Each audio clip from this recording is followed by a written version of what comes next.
지난주일 우리는 종교개혁 500주년을 맞이해서 많은 행사들이 진행되고 있지만 진정으로 종교개혁을 기념하는 것은 종교개혁의 참된 정신과 그 신학을 바르게 깨닫고 이것을 지키며 후대에 전하는 것이다 하는 사실에 대해서 함께 생각을 했습니다. 종교개혁의 참된 정신은 어디에 드러나 있을까? 많은 사람들이 개혁의 정신에 대해서 이야기하지만 이것은 무엇보다도 진리의 깨달음이었습니다. 종교개혁이라고 하는 것은 숨겨졌던 진리가 밝히 드러나게 되는 역사적 사건이었고 이로 말미암아 인간적인 종교가 하나님의 신앙으로 변화된 사건이었습니다. 이 모든 일은 마틴 루터라고 하는 사람을 예비하시고 이 사람을 사용하시는 하나님의 역사였던 것입니다. 마틴 루터라고 하는 인물은 법학을 공부하고 앞으로 세상에서 출세할 것을 기대하던 전도 유망한 사람이었으나 그 친한 친구가 갑작스럽게 죽는 일과 자기 옆에서 벼락이 내리치는 끔찍한 일 경험하고 난 후에 그는 하나님의 진노와 하나님의 심판과 멸망 그리고 자신의 죽음이라고 하는 문제를 붙들고 심각하게 고민하게 되었고 그리하여 그는 자기의 인생의 방향을 바꾸어서 수도사가 되는 길로 들어섰는데 수도사가 되어서 누구보다 성실하게 모범적인 수도사가 되었지만 그의 마음속에 있었던 하나님의 진노와 죽음과 심판과 멸망이라고 하는 문제는 결코 해결할 수가 없어서 마음속에 있는 두려움과 온갖 괴로움은 사라지지 않고 마음의 평화를 얻을 수가 없었습니다. 그는 이 평화를 얻기 위해서 더욱더 애쓰고 힘쓰고 노력했는데 그가 얼마나 모범적인 인물이었는지는 후에 그가 로마 교회의 가장 큰 적대자가 되었을 때 로마 교회에서 온갖 흠을 잡아 공격했으나 수도사 시절의 루터의 흠은 발견할 길이 없었던 것이죠. 대적들을 공격할 때 자그마한 것도 얼마나 크게 부풀려서 공격을 합니까? 작은 일이 엄청난 일인 것처럼 곧 죽을 이 죄를 지은 것처럼 하는 것이 공격하는 사람들의 일반적인 특징인데 루터에 대하여는 그의 수도사 시절의 모습을 공격할 것이 전혀 없었던 것입니다. 그는 얼마나 성실하게 노력을 했는지 모릅니다. 로마에 갈 일이 있어서 갔을 때에 그는 그 계단을 무릎으로 올라가면 면죄부를 준다라고 하는 그 계단도 무릎으로 기어 올라갔어요. 그러나 그러고 나서도 마음에 평화는 찾아오지 않습니다. 왜냐하면 하나님의 말씀을 잘못 이해하고 있었기 때문입니다. 그는 로마서 1장 17절에 복음에는 하나님의 의가 나타나서라고 하는 이 말을 오해하고 있었습니다. 그는 복음에 나타난 하나님의 의를 하나님의 본성의 의, 즉 하나님의 속성으로 생각을 했습니다. 하나님의 속성인 이 본성적 의라고 하는 것은 절대적인 의를 가리키는 것입니다. 이 의는 죄를 용납할 수 없으며 반드시 심판해야 하는 것입니다. 그는 복음에는 하나님의 의가 나타났다라고 하는 이 사실 앞에 절망할 수밖에 없었습니다. 하나님의 의 앞에서는 심판밖에 없습니다. 하나님의 의 앞에서는 우리 모두가 죄인일 수밖에 없습니다. 로마서 1장 18절 말씀을 보면 하나님의 진노가 불의로 진리를 막는 사람들의 모든 경건하지 않음과 불의에 대하여 하늘로부터 나타나나니, 즉 하나님의 진노가 하늘로부터 나타난다라는 말이 계속 이어지고 있습니다. 그는 이 말씀을 보면서 하나님의 의는 하나님의 진노와 하나님의 심판에 틀림없다 더욱더 확신을 강하게 할 수 있었던 것입니다. 이것이 바로 인간적인 종교의 특징입니다. 인간적인 종교는 자기가 이 진노를 어떻게 하면 누그러뜨릴 수 있을까 인간적인 노력을 기울이는 것으로 나타납니다. 인간의 모든 종교가 이와 같은 특징을 가지고 있는 것입니다. 아버지가 아들이 잘못했습니다. 아버지가 화가 나서 이제 야곱방망이를 들어 이제 혼내려고 하는데 아들이 먼저 아버지 앞에서 자기가 자기를 벌줍니다. 아버지, 제가 잘못했습니다. 저는 죽어 마땅한 자입니다. 그러면서 이러고 있는 거예요. 그리고 아버지가 야곱방망이를 들다가 이 녀석 이게 뭐 하는 거야? 그랬더니 아버지 제가 죽을 놈입니다. 딱 이러고 있는 거예요. 아버지가 엎드려 그리고선 야곱방망이로 내려칠까요? 아니면은 그냥 지켜보고 네가 도대체 몇 대까지 때리나 보자. 지켜보고 있을까요? 아버지 성격에 따라 다르겠죠. 예. 근데 어쨌든 인간의 종교가 그렇게 되어 있는 거예요. 하나님 화나셨습니까? 죄송합니다. 잘못했습니다. 자기가 자기를 때리면서 이게 뭐냐면은 금식과 금욕, 고행 이런 것들이 바로 여기에 해당하는 것들이에요. 하나님 제가 죄를 지었죠. 그러면 죄에 합당한 벌을 받겠습니다. 그러면서 하나님의 벌을 받는 것이 아니라 자기가 자기를 벌 주는 거죠. 그러면 하나님의 벌은 어디로 갈까요? 하나님도 이걸 보시면 그래도 좀 깎아주시겠지? 그죠? 깎아주시겠죠? 예. 하나님이 야곱방망이로 10대를 때리려고 하다가 내가 뺨을 10대를 때리면 제 얼굴이 빨개졌네 지금. 이 빨간 얼굴을 보고 하나님께서 5대로 줄여주시지 않겠어요? 예. 그리고 거기다가 믿는다고까지 하면 나머지 5대는 또 감해주지 않겠어요? 이게 인간의 종교입니다. 내가 나를 벌주는 거 그걸로 5대 감하고 예수님을 믿습니다. 그걸로 5대 감하고 이렇게 해서 모두 10대. 하나님 계산 끝났죠? 이것이 사람들의 생각에 딱 맞습니다. 인간의 생각에는 딱 떨어지는 거예요. 그렇지 않습니까? 내가 하나님의 벌은 안 받고 구원을 받기를 원합니다. 대신 벌 대신에 내가 나를 벌 주겠습니다. 금식 며칠 하겠습니다. 그 다음에 기도 며칠 하겠습니다. 그 다음에 성지순례 내가 하겠습니다. 그 다음에 성자 유물 그거 순례 하겠습니다. 그 다음에 고행하겠습니다. 무릎으로 몇 일을 제가 무릎으로 기억하겠습니다. 이런 것으로 구성되어 있는 거죠. 그 다음에 제가 가난한 사람에게 뭘 주겠습니다. 내가 얼마를 헌금하겠습니다. 이런 것들로 구성되어 있는 거죠. 이러면은 하나님께서 심판하실 때 그 진노가 경감되지 않겠습니까? 그렇다면 하나님께서 나에게 주시는 그 벌을 좀 줄여주시지 않겠습니까? 루터는 복음에는 하나님의 의가 나타나서 하나님 말을 붙들고 하나님의 진노를 누그러뜨리는 가지가지 절차들을 충실하게 이행했습니다. 그런데 마음의 평안은 없어요. 하나님의 심판을 벗어날 길이 없습니다.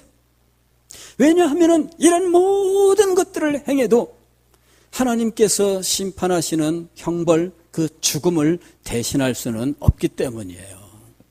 무엇으로 죽음을 대신할 수 있겠습니까? 죄의 삭은 사망입니다. 내가 죽는 것 이외에 하나님의 심판을 대신할 수 있는 것이 어디에 있을까요? 그럼에도 불구하고 사람들은 하나님의 진노를 누그러뜨릴 수 있는 길이 있는 것처럼 가르쳤습니다. 죄를 지었느냐? 이런 일들을 행하라. 그러면서 죄를 대신하는, 형벌을 대신하는 소위 말하는 보석이라고 하는 것을 그에게 말해주기 시작을 한 거예요. 그러면서 내 죄사함을 받았느니라 선언을 한 거예요. 복음에는 진정 하나님의 진노가 나타난 것일까요? 여기에 하나님의 의가 무엇인지 루터는 그 비밀을 발견하게 되었습니다. 이것은 하나님의 본성적 의, 절대적인 의를 가리키는 것이 아니라 하나님께서 죄인들을 위하여 예비하셔서 죄인에게 주시는 의라고 하는 사실을 깨닫게 된 겁니다.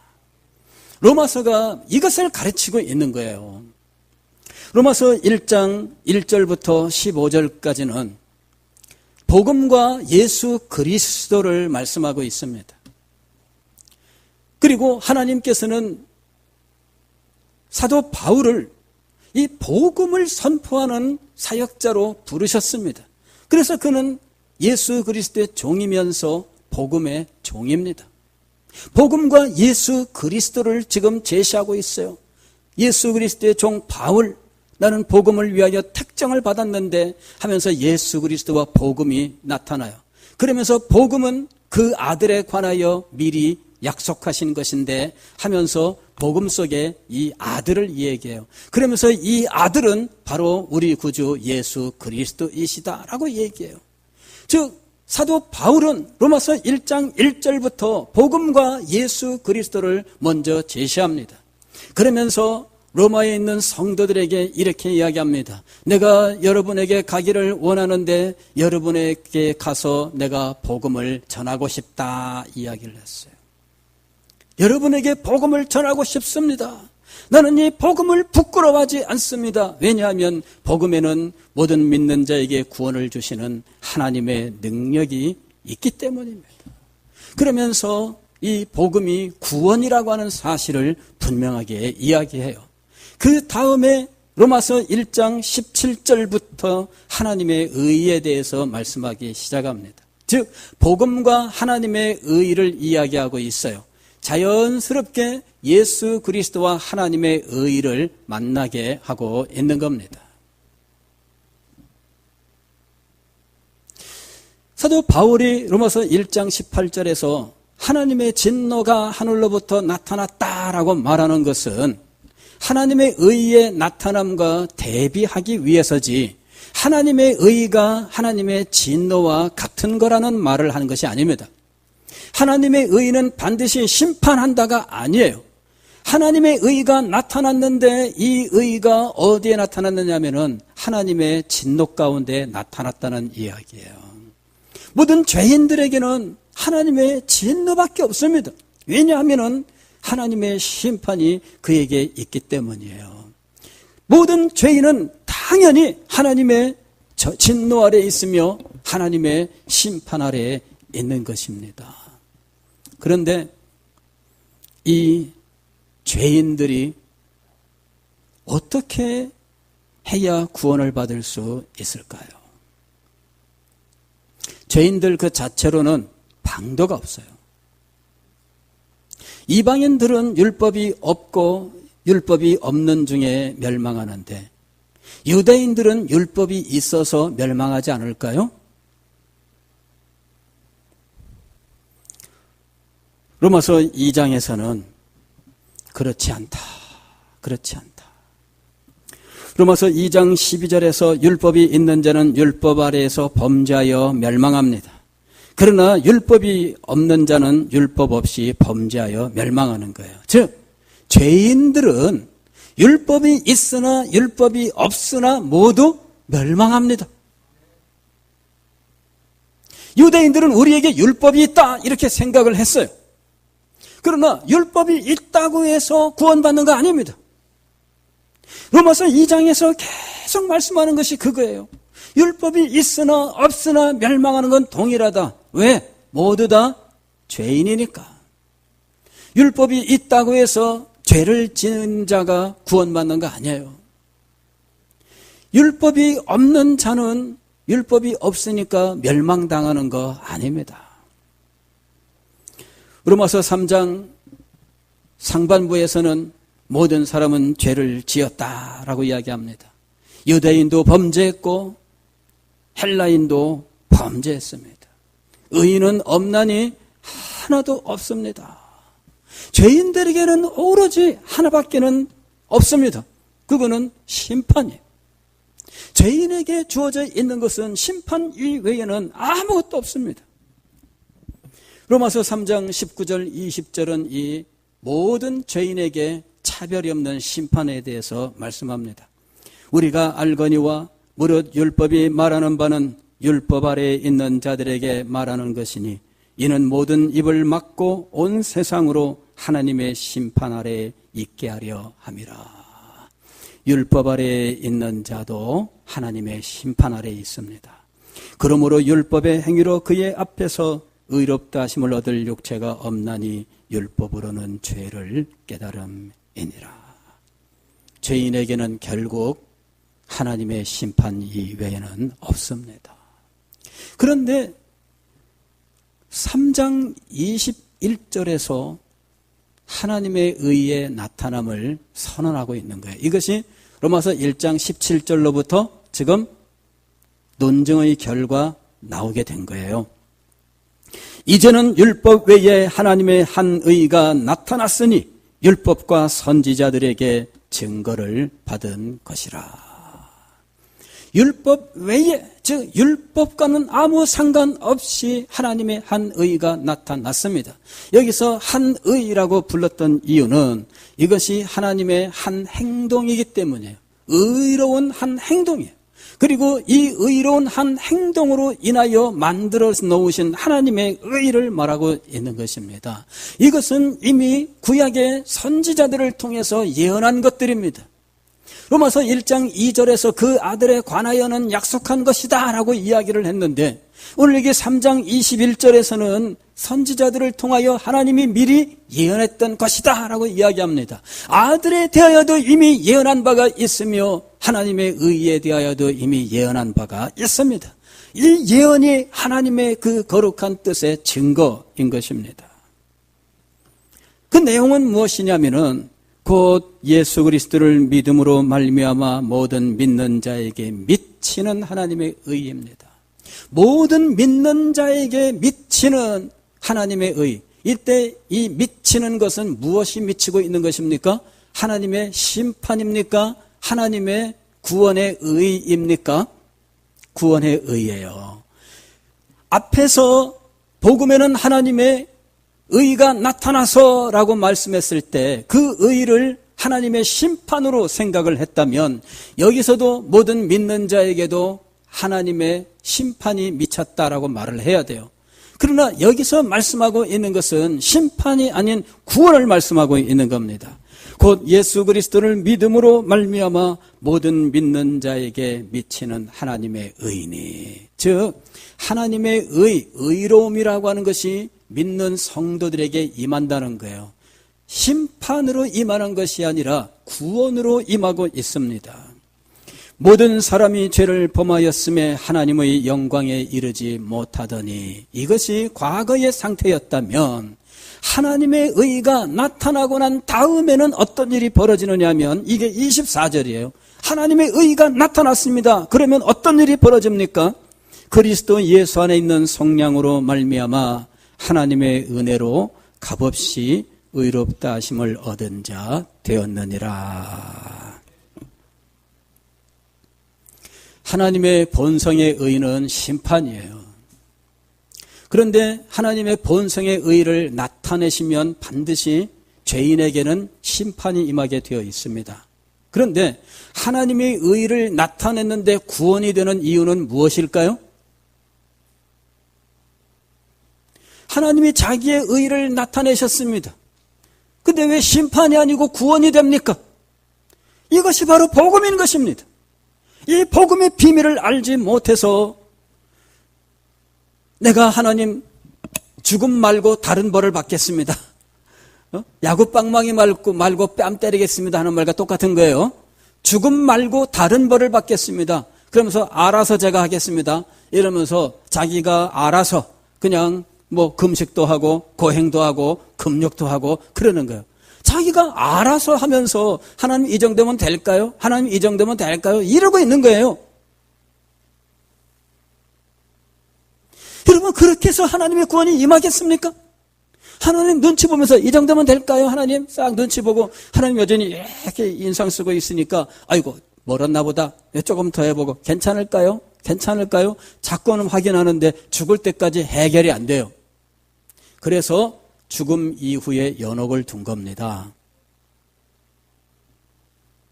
죽을 때까지 해결이 안 되니까 죽어서라도 해라. 이것이 연옥입니다.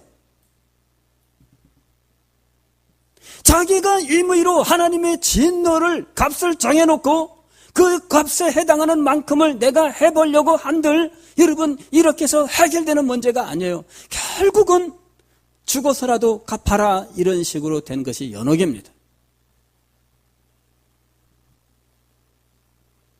그러나 하나님께서는 우리를 향해서 얼마나 네가 스스로 벌 주는가 한번 보자 이러시면서 지켜보시는 분이 아닙니다. 지금 네가 한번 알아서 한번 해봐라. 내가 지금 화가 잔뜩 났거든. 내가 화가 풀릴 때까지 네가 스스로 한번 자기를 한번 벌 줘봐라. 여러분 그런 분이 있잖아요. 아들을 불러다 놓고 아버지가 얘기합니다. 너 잘못했지? 예. 몇 대 맞을래? 네가 말해봐.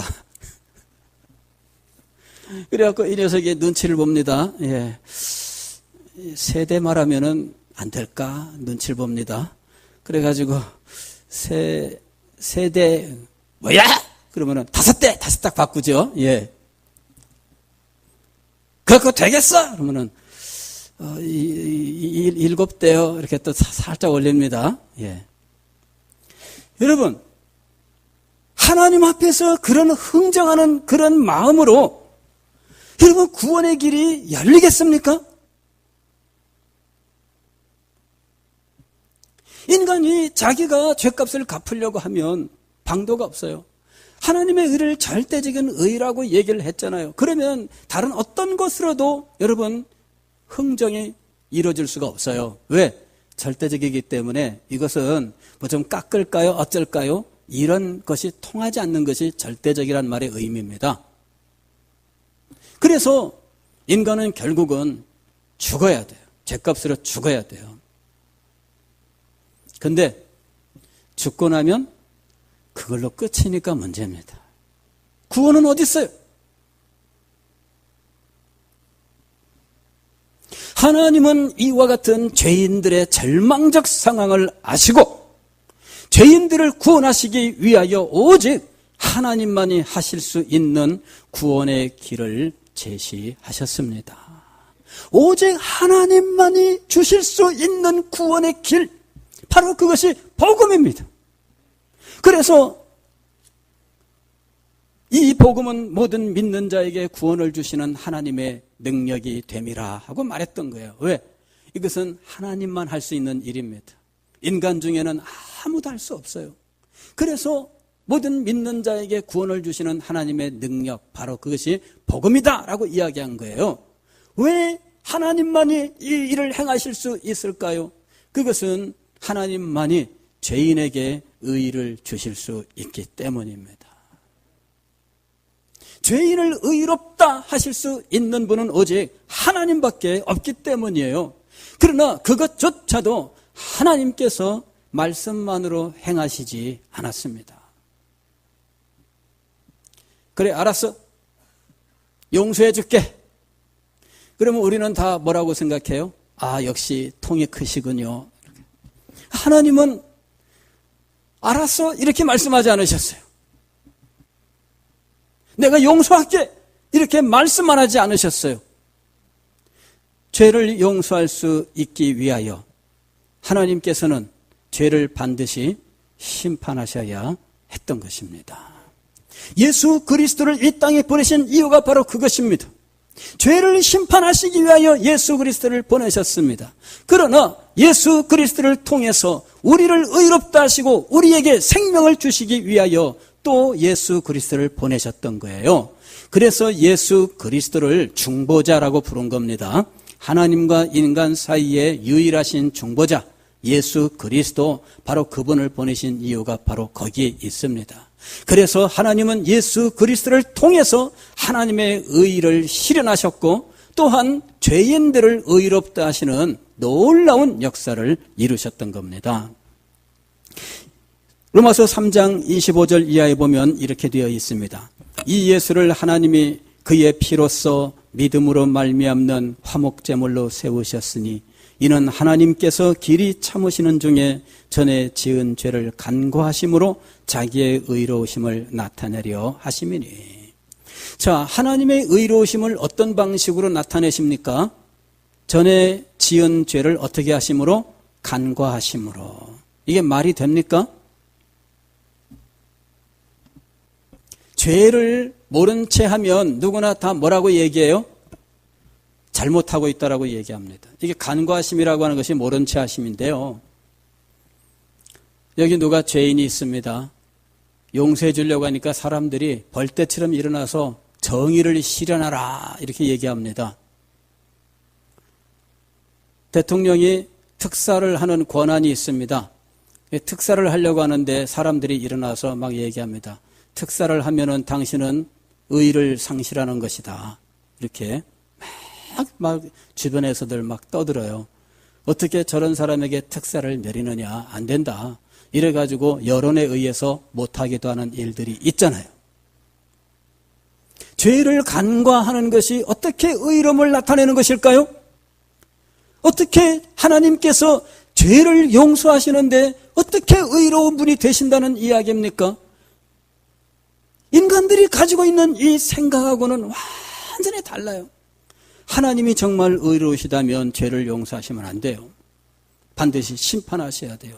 그런데 오늘 여기 25절의 말씀을 보면 하나님이 죄를 간과하심으로, 즉 죄를 외면하시고 죄를 하나님께서 죄로 여기지 아니하심으로 어떻게 하신다고요?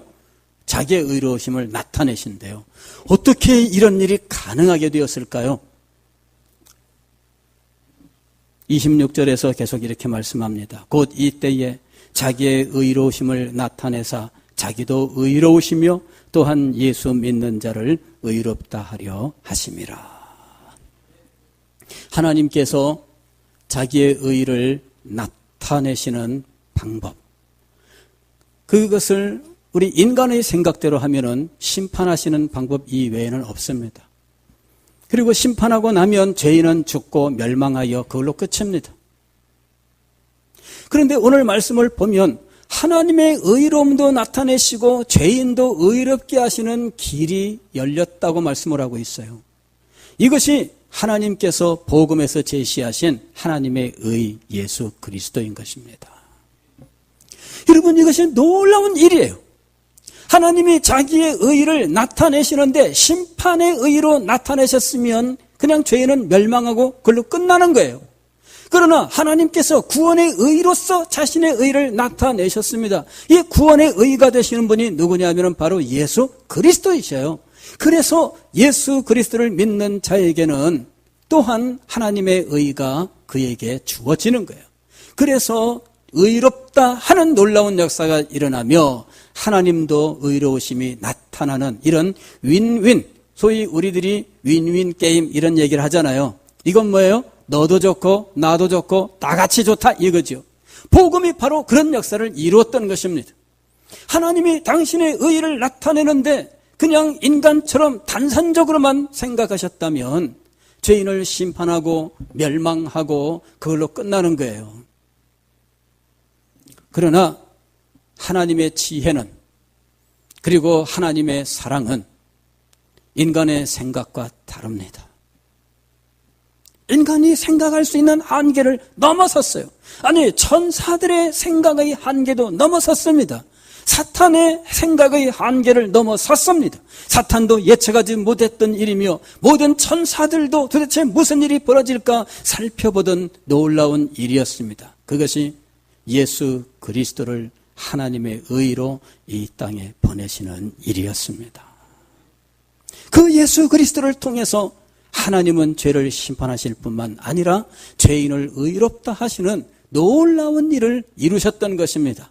그로 말미암아 하나님은 의로운 분이심이 증명되었고 죄인들 또한 의롭다 여김을 받아 하나님의 영광 앞에 나아가지 못하던 존재들이 하나님의 영광 앞에 나아갈 수 있게 된 것입니다. 모든 사람이 죄를 범하였음에 하나님의 영광에 이르지 못하더니, 하나님의 영광은 하나님의 보좌, 하나님의 그 영광의 보좌 앞을 이야기하는 거예요. 죄인의 신분으로서는 하나님의 영광 앞에 나아갈 길이 없습니다. 하나님과 친밀한 교제를 이룰 수가 없습니다. 그에게는 오로지 심판밖에 남아있지 않습니다. 그는 영원한 저주 아래에 있을 뿐입니다. 그러나 이렇게 비참한 자에게 하나님의 한 의가 제공된 것입니다. 하나님의 의가 제공되면서 그는 의롭다 하심을 얻어서 하나님의 영광 앞에 나아갈 수 있게 된 것입니다. 할렐루야. 여러분, 하나님의 의는 심판의 의만 있는 것이 아닙니다. 하나님의 지혜와 하나님의 사랑은 구원의 의를 우리에게 제시하셨던 것입니다.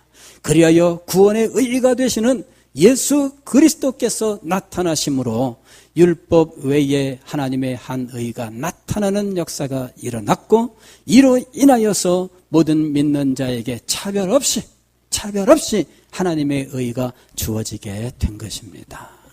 유대인도 예수 그리스도를 믿는 믿음으로 말미암아 의롭다 하심을 받으며 구원을 얻어야 하고, 이방인들도 예수 그리스도를 믿음으로 의롭다 하심을 얻고 구원을 받아야 하는 이 차별 없는 복음이 전파가 되었던 것입니다.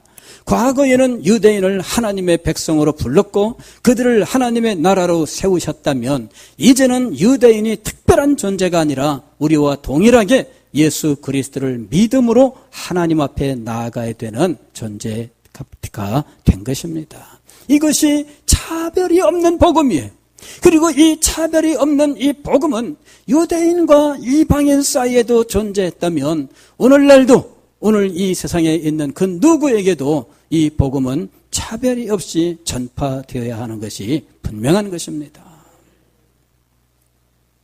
유대인과 이방인 사이도 차별하지 않았던 이 복음이 오늘날 우리가 살고 있는 이 시대에 그가 가진 신분이나 그의 정치적인 이념이나 그가 가진 어떤 위치 때문에 이 복음이 차별당하게 된다면, 여러분, 그것은 하나님의 뜻이 아닙니다. 하나님의 뜻은 이 세상에 있는 그 어느 누구라도 하나님의 의로 말미암아 의롭다 함을 받으며 하나님께서 예비하신 그 의가 되시는 예수 그리스도를 믿음으로 구원을 받는 것입니다. 아무도 예외일 수가 없습니다. 우리는 이 영광의 복음, 이 차별이 없는 이 믿음의 복음을 우리가 우리 선대로부터 물려받은 것입니다.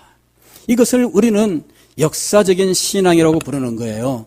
역사적인 신앙이라고 하는 건 뭐냐면은 뿌리가 있는 신앙을 말하는 것입니다. 우리가 믿는 도리에 역사적 뿌리가 있어요. 역사적인 뿌리가 없이 어느 날 불쑥 생기는 이런 일들이 있습니다. 우리는 이것을 가리켜서 이단이라고 부르는 거예요. 역사적인 뿌리가 없는 이단들의 주장은 항상 이렇게 등장을 합니다. 지금까지 2000년 역사 속에 아무도 제대로 믿은 사람이 없고 어느 날 이 교주가 하나님께 계시를 받았다, 이렇게 얘기하는 거예요. 이 역사적인 뿌리가 없어요. 그러나 우리의 신앙은 분명한 역사적 뿌리가 있습니다. 그래서 우리가 가진 이 종교개혁의 신앙을 역사적 신앙이라고 부르는 거예요. 역사적 신앙이라고 하는 것은 단지 지켜야 되는 전통일 뿐만 아니라 이것을 항상 우리 시대에 새롭게 해석하면서 이 복음이 능력 있게 이 시대를 정복해 나아갈 수 있도록 우리들이 이 복음의 은혜와 능력 안에 있어야 할 것을 요구하고 있는 것입니다. 종교개혁 500주년을 맞이하면서 우리는 우리의 신앙은 역사성을 가지고 있다라고 하는 이 사실을 분명히 기억을 해야 됩니다. 역사성을 가지고 있다는 말은 성경을 떠났다는 말을 의미하지 않습니다. 성경에 근거한 신앙을 발견한 그 신앙의 뿌리를 우리가 가지고 있다는 의미로서 역사성을 가지고 있다라고 말을 하는 것입니다. 성경에 분명한 가르침이 드러났습니다. 바로 그 신앙을 우리가 역사적으로 전수받고 있다는 이야기예요. 그리고 이 신앙을 우리들은 후대에 바르게 전달할 의무가 있으며 책임이 있는 것입니다.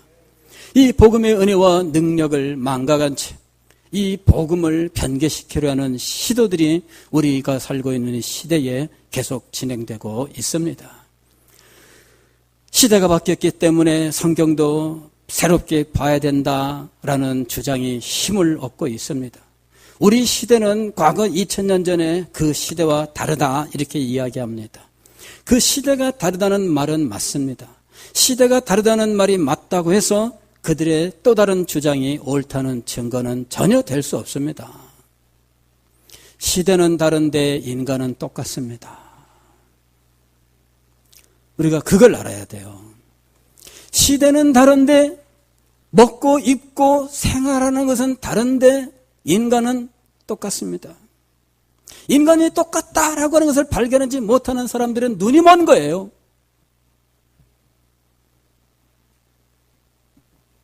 우리가 고전을 읽고 혹은 인간의 그 풍속의 역사를 공부해 보면 알 수가 있습니다. 고전이라고 하는 것은 고도의 지적인 산물이에요. 풍속의 역사라고 하는 것은 일상생활의 모습이에요. 두 가지를 공부해 보면 드러납니다.